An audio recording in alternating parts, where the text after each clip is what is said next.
സുഹൃത്തുക്കളെ, അറച്ചു നിൽക്കാതെ മടിച്ചു നിൽക്കാതെ കടന്നു വരൂ. നിങ്ങൾക്ക് വിവേകമുള്ളവരാകണ്ടേ, വിജ്ഞാനമുള്ളവരാകണ്ടേ, വിവരമുള്ളവരാകണ്ടേ. അറിവിന്റെ മായാ ലോകത്തിലേക്കുള്ള 1001 വാതിലുകൾ, 1001 കുറുക്ക് വഴികൾ, വെറും 15 രൂപ. ടെക്നിക് ഉണ്ടെന്നാ പറഞ്ഞേ? 1001 ടെക്നിക്. പറടാ, എത്ര ടെക്നിക് ഉണ്ടെന്നാ പറഞ്ഞേ? എടാ, 1001 പോയിട്ട് വെറും ഒരു ടെക്നിക് അറിയാവിടെ എനക്ക്? തട്ടിപ്പാ, വെറും തട്ടിപ്പ്. നിങ്ങളാരും ഇതിൽ വീഴരുതെന്നാണ് ഞാനീ പറയുന്നത്. ഇതിലും ഭേദം പോയി പിച്ചെടുക്കണം. അതിലും അന്തസ്സുണ്ട്. പുതിയ നമ്പരുമായിട്ട് പുതിയ കച്ചവടക്കാരനാണെന്ന് തോന്നുന്നു. മിണ്ടാതിരിടാ, ഇതിങ്ങനെ വിട്ടാ പറ്റില്ല. നീ പോയി 2 പൊട്ടിക്കും. ഇത് എന്റെ അച്ഛനാ. അതുകൊണ്ടാ നിന്റെ അച്ഛനാണെന്ന്. അവനെന്താ പറഞ്ഞേ? അച്ഛനാണെന്ന്. ഓ, സന്തോഷം. സ്വന്തം തന്റെ തിരിച്ചറിയെങ്കിലും ചെയ്തല്ലോ, വളരെ സന്തോഷം.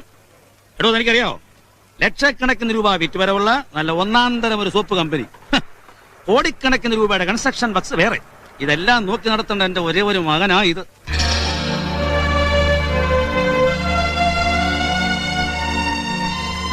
എന്നിട്ട് എന്റെ മോൻ ചെയ്യുന്ന ബിസിനസ് കണ്ടില്ലേ? 1001 ടെക്നിക്. എന്തിനാ? എന്നെ തോപ്പിക്കാൻ. അതായത് അവന്റെ തന്തയെ തോപ്പിക്കാൻ. തോക്കുകയല്ല മോനെ, പക്ഷേ തോറ്റുപോയ ഒരാൾ ഉണ്ടെന്റെ വീട്ടിൽ, നിന്റെ അമ്മ. നീ പോന്നതിൽ പിന്നെ അവിടെ കണ്ണീര് തോന്നിട്ടില്ല, മനസ്സിലായോ? എനിക്ക് അച്ഛനെ തോപ്പിക്കണ്ട. അച്ഛന്റെ സ്വത്തും പണവും ഒന്നും എനിക്ക് വേണ്ട.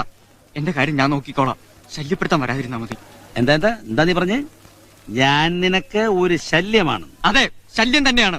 അച്ഛൻ എനിക്കിപ്പോ ഒരു ശല്യമാണ്. നീ ആരാ? കൂട്ടുകാരനായിരുന്നു. എന്നാ പറഞ്ഞു കൊടുക്കടാ കൂട്ടുകാരാ. എന്താ പറയേണ്ടത്? പറഞ്ഞു മനസ്സിലായ കൊണ്ടാ.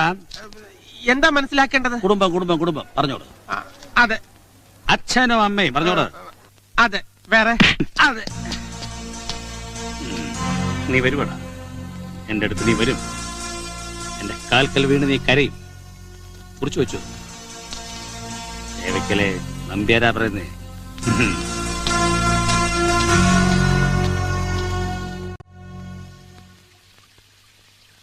അമ്മേ, അച്ഛൻ വന്നു.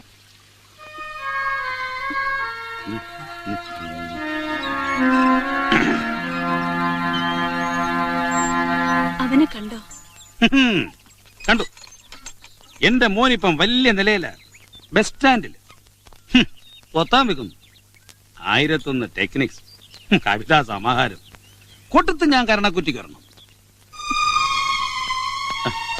അല്ലല്ലോ, അവന്റെ കാര്യം പറയുമ്പോ നിനക്ക് വലിയ ദണ്ണമാണല്ലോ. എടി, അവന്റെ ഭാഗമല്ലാതെ എന്റെ ഭാഗം ചിന്തിക്കുന്ന ആരെങ്കിലും ഉണ്ടോ ഈ വീട്ടില്? കുത്തിയിരുന്ന് പഠിക്കുന്നുണ്ട്. നീ ഒറ്റ ഒരുത്തേടെ മനസ്സിലാക്കിയത്. എന്താ നോക്കി പഠിപ്പിക്കുന്നേ? അവന്റെ എണ്ണത്തല്ല, നിന്റെ എണ്ണത്തെ ആദ്യം പൊട്ടിക്കേണ്ടത്. പൊട്ടിക്കും ഞാൻ. പൊട്ടിച്ചോ? അച്ഛാ, ഒരു കപ്പ് പൊട്ടി. പൊട്ടട്ടെ. പക്ഷെ ഒരു കാര്യം നീ കുറിച്ച് വെച്ചു. അവനവിടെ എന്തൊക്കെ അഭ്യാസം കാണിച്ചാലും, നീ ഇവിടെ എന്തൊക്കെ പൊട്ടിച്ചാലും ഞാൻ തോക്കുകയല്ല. അവനെ ഞാനിവിടെ വരുത്തും. എന്റെ ഈ കാലി വീഴ്ത്തും. എടി, അവന്റെ 1001 ടെക്നിക്ക് ആണെങ്കിൽ എന്റെ ഉണ്ടടി 10,000 ടെക്നിക്ക്. അച്ഛാ, നിർത്തിക്കോ. അമ്മ 16 രൂപയുടെ ഡിന്നർ സെറ്റ് എടുത്തിട്ടുണ്ട്. ഇനിയും വേണ്ടിയാ അതും പൊട്ടും.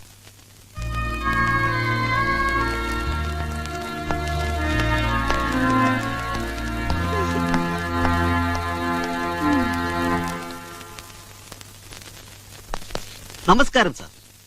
സാർ, ഞാൻ കിറ്റ് ഇന്ത്യ കമ്പനിയിൽ നിന്ന് വരികയാണ്. എല്ലാവിധ ടൂൾ കിറ്റുകൾ ഉണ്ടാക്കുന്ന കമ്പനിയാണ് സാർ കിറ്റ് ഇന്ത്യ കമ്പനി. ഈ വീട്ടിലെ എന്ത് സാധനം കേടായാലും അഴിച്ചു നന്നാക്കാനുള്ള ടൂൾസ് ഈ കിറ്റിലുണ്ട് സാർ. സാർ മൗനവ്രതത്തിലോ മറ്റോ ആണോ? തന്റെ ഈ കണാപ്പ് കിറ്റിന് എന്ത് വില വരും? വെറും 500 രൂപ. എന്നാ എന്റെ ഈ മൗനത്തിന് 10,000 രൂപയുടെ വിലയുണ്ട്. അങ്ങനെയല്ല സാർ, ഇതുകൊണ്ട് കേടായ എന്തും അഴിച്ചു നന്നാക്കാം സാർ. താൻ എന്ത് നന്നാക്കൂ? എന്തും നന്നാക്കും സാർ. എന്നാ ഈ വീട്ടിൽ സാധനം ഉണ്ട്. എന്താ സാർ പറയ്. എന്റെ മോൻ തലതിരിഞ്ഞ എന്റെ മോൻ പറ്റൂ?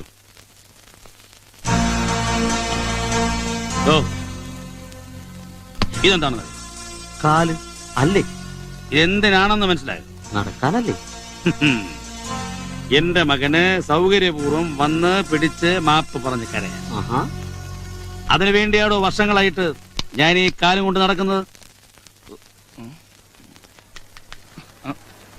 Thanks, welcome.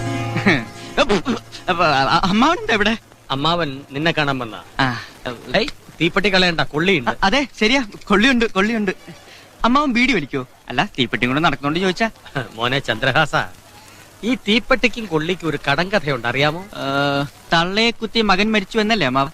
അത് പണ്ട്. തന്തയെ കുത്തി മകൻ മരിച്ചു എന്നാ ഇപ്പോ. എങ്ങനുണ്ട്, കൊള്ളാം? വന്നേ.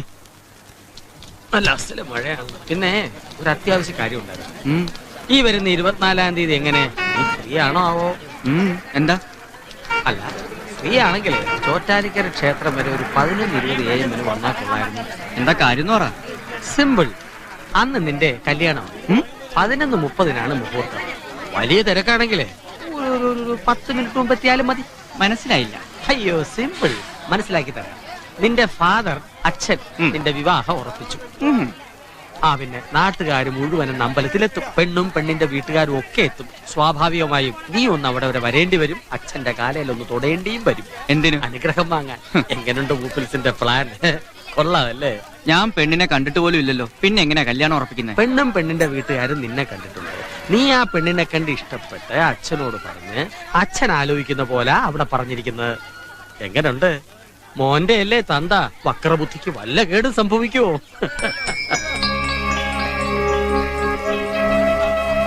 പിന്നെ നിങ്ങൾ അച്ഛന്റെ മോന്റെയും കഥയൊന്നും ആ പെണ്ണിനും അവളുടെ വീട്ടുകാർക്കും അറിയില്ല. ആ പാവങ്ങളെ വെറുതെ വിഷമിപ്പിക്കും.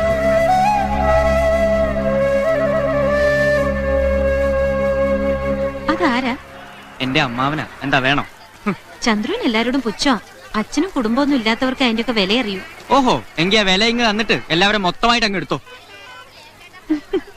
എന്താ കിണിക്കുന്നേ? അല്ല, തനിക്ക് പറ്റിയ ഒരാളുണ്ട് കോട്ടയം ബസ് സ്റ്റാൻഡില്. ഒരു വല്യമ്മയാ. അവരിപ്പോ ഇവിടെ ഉണ്ടായിരുന്നെങ്കിൽ തന്നോട് എന്താ പറയാന്ന് എനിക്കറിയാം. അതോർത്ത് കിണിച്ചതാ.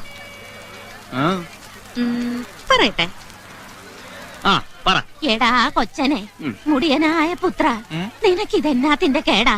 സ്വന്തം തന്തയും തള്ളയൊക്കെ വിഷമിപ്പിച്ചേച്ച് നീ ഇതെന്നാ ബുദ്ധിജീവി കളിയടാ കളിക്കുന്നേ? എടാ മരക്കഴുതേ, തിന്നിട്ട് എല്ലിന്റെ ഇടയിൽ കയറിയോടാ പെരിച്ചാഴി. പെട്ടെന്ന് കുടുംബത്ത് പോടാ. വല്യമ്മേ, എന്റെ പൊന്നു വല്യമ്മേ, വല്യമ്മേ, വല്യമ്മേ, ഈ കൊച്ചുമനെ വിട്ടു പോകല്ലേ വല്യമ്മേ. വല്യമ്മയ്ക്ക് അറിയാമോ വല്യമ്മേ, ഞാൻ എന്റെ വീട്ടിലേക്ക് തിരികെ പോയതാ. അപ്പോൾ അച്ഛൻ എന്റെ മുഖത്ത് നോക്കി എന്താ പറഞ്ഞെന്നറിയാവോ? ഇവൻ മനസ്സുമാറിയല്ല വന്നിരിക്കുന്നു. ഇതെല്ലാം നിന്റെ അടവല്ലേടാ?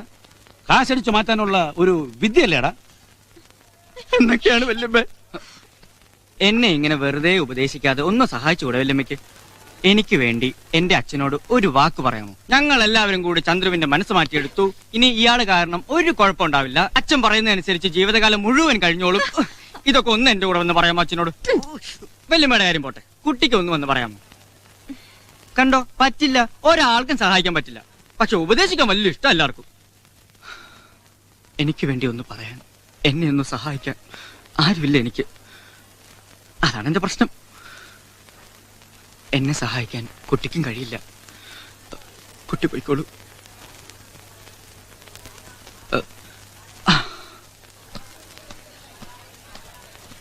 ഞാൻ വരാം. ഞാൻ പറഞ്ഞാ നിങ്ങളുടെ അച്ഛൻ വിശ്വസിക്കുമെങ്കിൽ ഞാൻ വന്ന് പറയാം. ഞാനും വരാം. ഞാനും കൂടി വന്ന് പറയാം. നീ എന്ത് പറയാനാ? എത്രയും പ്രിയപ്പെട്ട ചന്ദ്രുവിന്റെ അച്ഛ. ബാക്കി എന്താ പറയണ്ടേ? നീ വന്നോ, പക്ഷെ മിണ്ടണ്ട. ഇല്ല, മിണ്ടില്ല. സംസാരിക്കുള്ളൂ. പറഞ്ഞതെല്ലാം ഓർമ്മയുണ്ടല്ലോ. പിന്നെ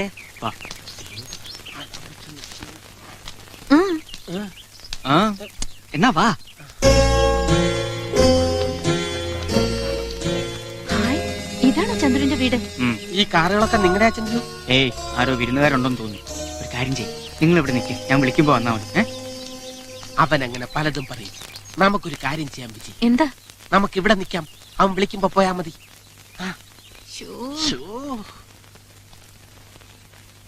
നമ്പ്യാർക്കറിയാലോ, എന്റെ ഒരേ ഒരു മോള.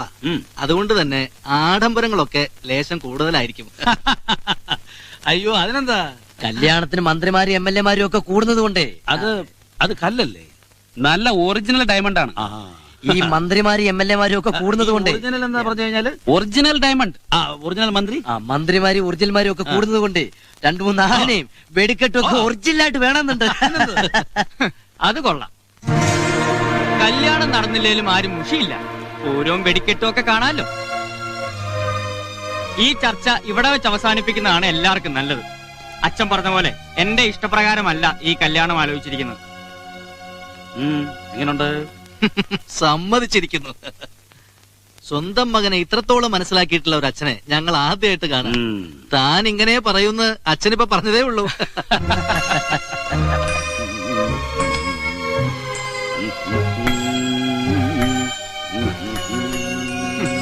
അമ്മാവോ, ഈ കല്യാണം യാതൊരു കാരണവശാലും നടക്കില്ല. ഞാൻ ഒരു പെൺകുട്ടിയുമായി പ്രേമത്തിലാണ്.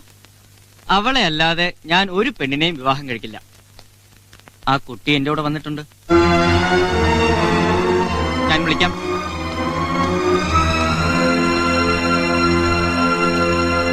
ഞാൻ മനസ്സ് മാറി തിരിച്ചു വന്നു എന്ന് പറഞ്ഞിട്ട് അച്ഛൻ വിശ്വസിക്കുന്നില്ല. ഞാൻ വിശ്വസിപ്പിക്കാടാ.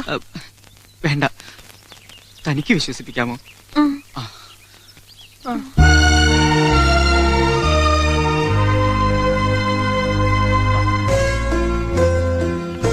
ഇതാണ് ആ പെൺകുട്ടി.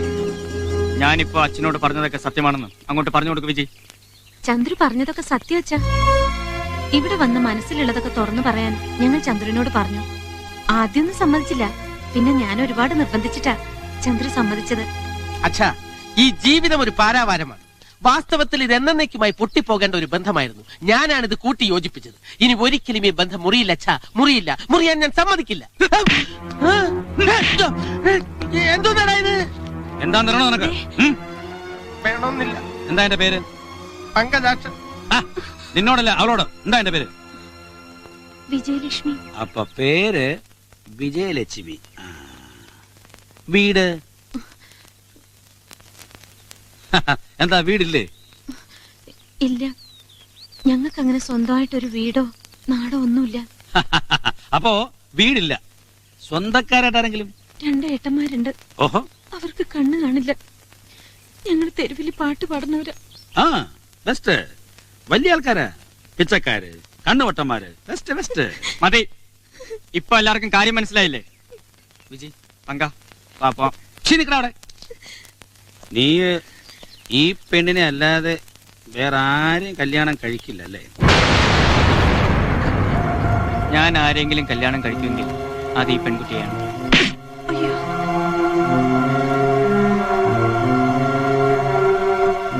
നിങ്ങൾക്ക് ഇവിടെ എന്താ കാര്യം? അയ്യോ, എന്താ കാര്യം? പറഞ്ഞു കേട്ടില്ല നമ്മുടെ പുന്നാര മോൻ. ഈ കല്യാണം നടക്കില്ല. എന്റെ മോൻ നല്ലൊരു സംബന്ധം കൊണ്ടുവന്നിരിക്കുന്നു. പാവം സ്ത്രീധനായിട്ട് കിട്ടും. എസ്സേനുണ്ട് കുരുടന്മാർ. ഇനി അത് ഒരെണ്ണത്തിനെ വേണമെന്ന് പറഞ്ഞേക്കരുത്. ഞാൻ തരില്ല. 2 എനിക്ക് തന്നെ വേണം.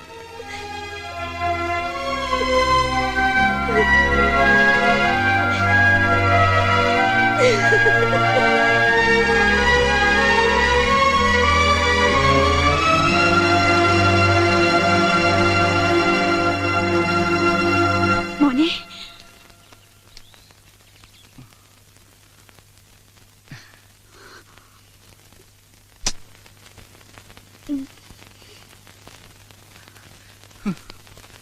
ചന്ദ്രുവിനെ കുറ്റം പറയാൻ പറ്റില്ല മിസ്റ്റർ നമ്പ്യാർ. അവറ്റകളെല്ലാം കൂടി വളഞ്ഞു പിടിച്ചിരിക്കുക. എന്തെങ്കിലും ഉടനെ ചെയ്തില്ലെങ്കിൽ നിങ്ങളുടെ മകനെ നിങ്ങൾക്ക് ജന്മത്ത് തിരിച്ചിട്ടില്ല.